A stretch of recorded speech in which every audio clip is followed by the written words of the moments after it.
बातमीपत्राकडे वळणार आहोत। सुरुवात करूयात या क्षणाच्या काही महत्त्वाच्या बातम्यांनी। महत्त्वाच्या बातम्या। प्रायोजक घरकुल मसाले, स्वाद आणि मायेचा खमंग मेळ।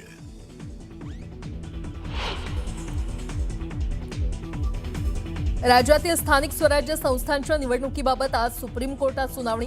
आजच्या सुनावणीत राज्यातील स्थानिक स्वराज्य संस्था निवडणुकीचं भवितव्य ठरणार।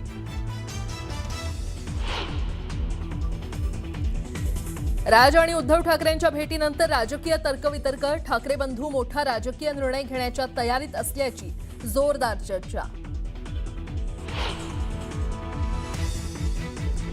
काय ते रस्ते, काय त्यांची अवस्था, मलाच पालकमंत्री असल्याची लाज वाटते। फुरसुंगी नगर परिषदेसाठी घेतलेल्या प्रचार सभेत अजित पवारांचं वक्तव्य।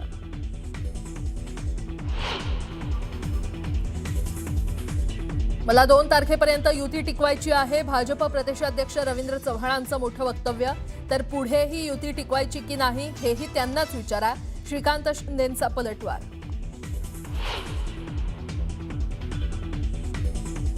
अंजली दमानिया 21 किलो कागदपत्र घेऊन दिल्लीत। आज केंद्रीय गृहमंत्री अमित शहांची भेट घेण्याची शक्यता। अजित पवारांच्या राजीनाम्यासाठी 24 तासांचा दिला होता अल्टिमेटम। सुनील तटकरेंनी आमच्या युतीत धृतराष्ट्राप्रमाणे मिठाचा खडा टाकला। आमदार महेंद्र दळवींची तटकरेंवर टीका। तर पार्थ पवारांच्या घोटाळ्यामागे सुनील तटकरे हेच सूत्रधार, दळवींचा आरोप। आज त्रिभाषा समिती साधणार मुंबईकरांशी संवाद। पहिलीपासून 3 भाषा शिकवल्या जाव्या अथवा नाही यावर त्रिभाषा समिती नागरिकांची मतं जाणून घेणार। आणि मुंबईतील हवेची गुणवत्ता चिंताजनक पातळीवर। बीएमसी शहरात 3 दिवस डीप क्लिनिंग ड्राईव्ह राबवणार। मुंबईतील प्रमुख 750 किलोमीटर रस्त्यांवरील धूळ आणि कचरा हटवणार। तर काही बांधकामांवर बंदी।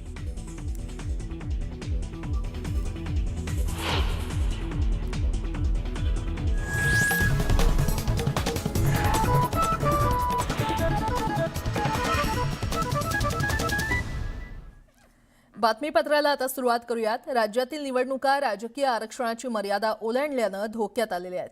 मंगळवारी झालेल्या सुनावणीमध्ये सुप्रीम कोर्टानं अंतरिम निर्देश देणार असल्याचं स्पष्ट केलं। एकंदरीतच स्थानिक स्वराज्य संस्थांच्या निवडणुकीवर टांगती तलवार असल्यानं राजकीय पक्षांची धाकधूक वाढली आहे। पाहूयात।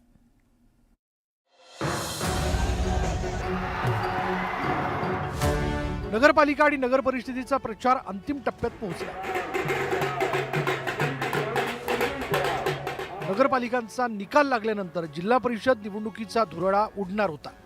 मात्र राजकीय आरक्षणाची मर्यादा ओलांडल्यामुळे सुप्रीम कोर्टात दाखल करण्यात आलेल्या याचिकांवर सुनावणी सुरू झाली आहे। आरक्षणाची मर्यादा ओलांडल्याप्रकरणी काय निर्णय येतो यावर निवडणुकांचं भवितव्य अवलंबून असणार आहे। मंगळवारी झालेल्या सुनावणीत सुप्रीम कोर्टानं वाढलेल्या आरक्षणावर कठोर शब्दात टिप्पणी केली। लोकसंख्येनुसार प्रतिनिधित्व कसं देता येईल यावर आम्ही निश्चितपणे निर्णय देऊ, अशी टिप्पणी सरन्यायाधीश सूर्यकांत यांनी केली। संवैधानिक आदेशाच्या माध्यमातून निश्चित केलेल्या कालावधीत निवडणुका घेण्यासाठी आणि आरक्षण धोरण सुसंगत करण्यासाठी काहीतरी उपाय शोधला जाईल, असं सुप्रीम कोर्टानं म्हटलंय। पण ओबीसीचं आरक्षण जे ते कमी होऊ शकतं, जिथं एससी आणि एसटीचं आरक्षण आहे त्यांच्यामध्ये मोठा युक्तिवाद झाला। न्यायालयाने मात्र असं स्पष्ट केलं की आपण शुक्रवारी 12 वाजता सुनावणी घेऊ, काहीतरी वर्केबल याच्यात सोल्युशन करू आणि तोपर्यंत ज्या 157 जागा आहेत जिथे हे 50% वर आरक्षण गेलेलं आहे त्याचा डेटाच मात्र आता राज्य निवडणूक आयोगाला द्यायला सांगितलं आणि सगळे आमच्या याचिकाकर्त्यांना सुद्धा तो द्यावा असं त्यांनी सांगितलं। महाराष्ट्रात स्थानिक स्वराज्य संस्थांच्या निवडणुकीत राजकीय आरक्षण का वाढलं हे आता आपण पाहूया। मराठा समाजाला SEBCतून 10% आरक्षण देण्यात आलं होतं, तर ओबीसी प्रवर्गासाठी 27% राजकीय आरक्षण पूर्वीप्रमाणे ठेवण्यात आलं। यामुळं राज्यात राजकीय आरक्षण वाढलं, तर दुसरीकडे जिथे जितकी लोकसंख्या त्या प्रमाणात राजकीय आरक्षण दिलं जातं। मात्र त्या आरक्षणालाही मर्यादा आहेत। राज्यात SC, ST आणि OBC यांचं एकत्रित मिळून आरक्षण 50%पेक्षा जास्त नसावं असा नियम आहे, मात्र तो नियम पाळला गेला नाही। ज्या निवडणुकांचा कार्यक्रम जाहीर झालेला आहे त्या संदर्भामध्ये कोर्टाचा अशी मनस्थिती दिसली की जरी निवडणुका त्या झाल्या तरी पण final outcome of that petition म्हणजे याच्या अंतिम निकालाच्या अधीन राहून पण तो निर्णय होऊ शकतो। राज्यात काही जिल्ह्यांमध्ये आरक्षणाची ही मर्यादा ओलांडली गेली आहे. त्यामुळे सुप्रीम कोर्टात याचिका दाखल करून दाद मागण्यात आली. राज्यात स्थानिक स्वराज्य संस्थांच्या निवडणुकीत कोणत्या ठिकाणी आरक्षणाची मर्यादा ओलांडली गेली ते आता पाहूयात. 15 जिल्ह्यांमध्ये सरपंच आरक्षणात 50% निकष पाळला गेला नव्हता. स्थानिक स्वराज्य संस्थांमध्ये ओबीसीसाठी 27% आरक्षण लागू झाल्यानं एकूण आरक्षण 50% पुढे गेलंय. 17 जिल्हा परिषदा, 83 पंचायत समित्या, नागपूर चंद्रपूर महानगरपालिकेसह 57 नगर परिषदांमध्ये 50% आरक्षणाची मर्यादा ओलांडली गेली होती. तेलंगणामधील निवडणुकीला स्थगिती दिली आहे, कारण की त्यांनी ती 50% आरक्षणाची मर्यादा ओलांडली आहे. आणि म्हणूनच महाराष्ट्रामध्ये देखील आता बऱ्याच ठिकाणी 50% आरक्षणाची मर्यादा ओलांडली आहे. आणि म्हणूनच सर्वोच्च न्यायालयात जी सुनावणी प्रलंबित आहे तेथे महाराष्ट्रामधील निवडणूक यामुळे धोक्यात येऊ शकते किंवा त्यावर स्थगिती येऊ शकते. महाराष्ट्राप्रमाणेच तेलंगणातही 50% मर्यादा पार करत राजकीय आरक्षण 67% पोहोचलं होतं. परिणामी न्यायालयाने ताशेरे ओढताच राज्य निवडणूक आयोगाने तिथल्या निवडणुकांना स्थगिती दिली होती. या सर्व पार्श्वभूमीवर सुप्रीम कोर्टाच्या शुक्रवारच्या सुनावणीवरच आगामी जिल्हा परिषद निवडणुकीचा धुरळा उडणार की नाही हे स्पष्ट होणार. संतोष गोरे, न्यूज 18 लोकमत, मुंबई. बातमीपत्रामध्ये आता पाहणार आहोत गावाकडच्या काही महत्त्वाच्या 50 बातम्या अतिशय वेगवान स्वरूपात. सुरुवात करूया. जळगावच्या नशिराबादमध्ये मंत्री गिरीश महाजनांनी शक्ती प्रदर्शन केलं. भाजप सेना युतीच्या उमेदवारांसाठी महाजनांनी रोड शो काढला. ढोल ताशांच्या गजरात कार्यकर्त्यांनी मोठ्या संख्येनं या रोड शोमध्ये सहभाग घेतला. लातूर जिल्ह्यातील अहमदपूर नगर परिषदेच्या निवडणूक प्रचारासाठी आयोजित सभेत काँग्रेस नेते माजी मंत्री आमदार अमित देशमुख यांचा अनोखा अंदाज पाहायला मिळाला. त्यांनी एक गीत गात मतदारांना मौसम बदलण्याचे अर्थात मतरूपी आशीर्वाद काँग्रेस महाआघाडीच्या उमेदवारांच्या पारड्यात टाकण्याचं आवाहन केलं. केंद्रीय मंत्र्यांच्या विरोधामुळे मुक्ताईनगरमध्ये युती होऊ शकली नाही असा आरोप मंत्री गुलाबराव पाटील यांनी केला.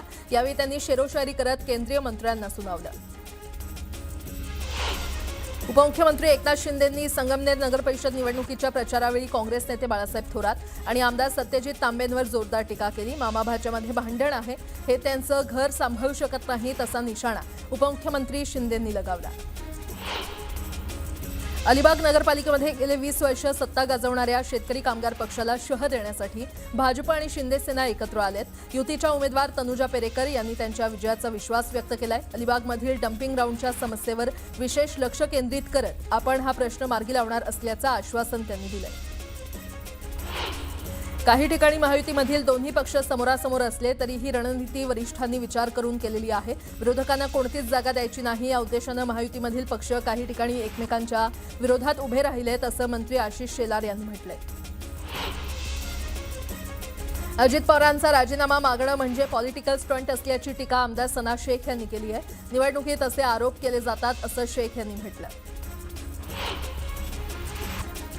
17 नागरिकांचा बळी घेणाऱ्या घाटकोपर होर्डिंग दुर्घटनेनंतर 18 महिन्यांनी अखेर मुंबई महापालिकेनं नवं जाहिरात धोरण जाहीर केलं. त्यानुसार इमारतींच्या छतांवर नव्यानं कोणत्याही प्रकारचे होर्डिंग्स लावण्यास परवानगी दिली जाणार नाही. सर्व प्रकारचे जाहिरात फलक होर्डिंग लावण्यासाठी महापालिकेची लेखी परवानगी बंधनकारक करण्यात आली.